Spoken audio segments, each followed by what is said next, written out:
김경수 경남지사가 민주당의 의원들을 통해 옥중 메시지를 전해왔습니다. 어떤 내용이었을까요? 계속 얘기를 나눠보겠습니다. 자, 이현정 의원님. 네. 어제 면회를 온 민주당 의원들에게 대통령을 잘 지켜달라라고 당부 의사를 전했다고요?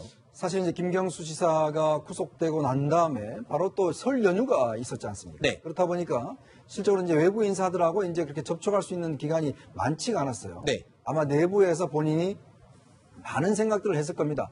왜 법정 구속이 됐을까? 또 1심에서 이런 결과가 나온 이유가 뭐였을까? 라는 부분에 대한 것들을 좀 아마 본인이 곰곰이 생각했을 거예요. 더군다나 또 중요한 문제는 뭐냐면 현재 경남도가 지난주 예비 타당성 사업으로 인해서 남부 철도라든지 여러 가지 지금 사업 자체가 지금 현안들이 많지 않습니까? 네. 그것에 대한 걱정들도 있을 것이고 더 크게는 사실 이번 선거를 두고서 이번 사건을 두고서 야당에서는 계속 이제 프레임을 뭔가 헌법적인 지난 선거에 대한 문제점으로 이제 올라가고 있는 것이거든요. 네. 그렇기 때문에 사실 문재인 대통령이 직접 공격의 대상이 되고 있는 상황이지 않습니까? 아마 그런 점들을 김경수 지사가 굉장히 걱정을 해서 또 면회온 동료 의원들한테 좀 대통령을 지켜달라. 네. 이 상황 자체가 대통령까지 한테까지 가서는 안 된다. 이런 점들을 강조한 것이 아닌가 싶습니다. 자, 이 김경수 지사는 이번 판결에 대해서 정말 자신이 상상도 못했다라는 말을 동료 의원들에게 굉장히 적극적으로 전달하고 있다고요? 그러니까 전혀 예상을 하지 못했던 건 맞는 것 같아요. 네. 왜냐하면 이제 재판 과정에서 보면 본인의 어떤 유죄의 증거로서 가장 결정적인 것이 드루킹 일당의 진술 아니겠습니까? 네. 근데 사실 그 진술 자체가 법정에서 좀 상당히 일관성이 없고 오락가락한 측면이 있거든요. 근데 그렇다고 한다면 무죄가 맞다.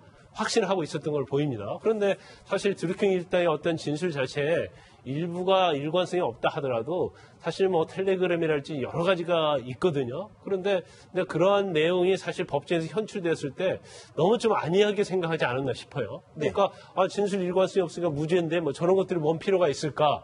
그래서 사실 법정에서 재판하는 과정에서 이제 그런 얘기가 좀 흘러나왔어요. 너무 재판을 쉽게 보는 것 같다.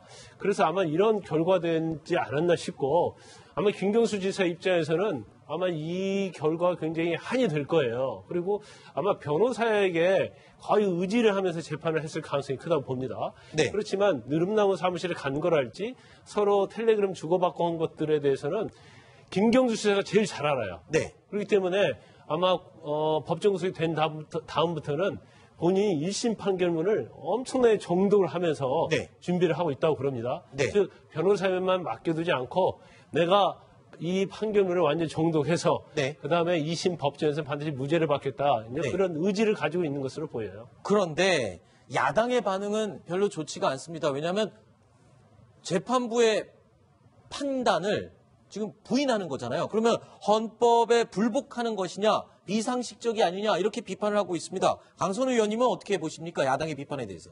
재판에 불복을 하는 방법은 법에 정해져 있어요. 항소를 네. 하면 되죠. 그래서 1심에 불복을 해서 지금 항소를 한 거 아닙니까? 근데 지금 뭐 헌법 불복이다. 그리고 대선 불복 프레임까지 이제 그 자유한국당에서 들고 나왔어요. 그래 놓고선 이제 민심의 역풍을 좀 맞는다 싶으니까 약간 입장을 선회한 걸로 보여요. 자유한국당의 입장이. 근데 저는 그런 모습을 보면서 그 원내대표의 어떤 리더십의 부재를 읽을 수가 있었습니다. 예를 들어서 이 논란이 처음 나왔을 때 그 태세를 뭐 전환하거나 민심을 읽거나 이러기 전에 나경원 자유한국당 원내대표가 먼저 선제적으로 나서서 우리는 대선 불복 프레임은 아니다. 대선 불복을 이야기를 하는 것은 아니다. 그런 이야기를 하지 말아라라고 먼저 이야기를 하는 게 그게 좀 리더십인 것 같거든요. 그래서 전략의 부재, 리더십의 부재가 있고요. 그리고 자유한국당 쪽에서는 또 사법개혁, 민주당이 이야기하는 사법개혁을 예로 들어서 그 뭐 재판 불복과 연결을 자꾸 시키려고 하는데 사법개혁은 이번 그 김경수 지사의 1심으로 인해서 나온 이야기가 아닙니다. 네. 문재인 대통령 후보 시절 공약집을 보면 그 공약에 큰 네 꼭지가 있어요. 그 중에 하나가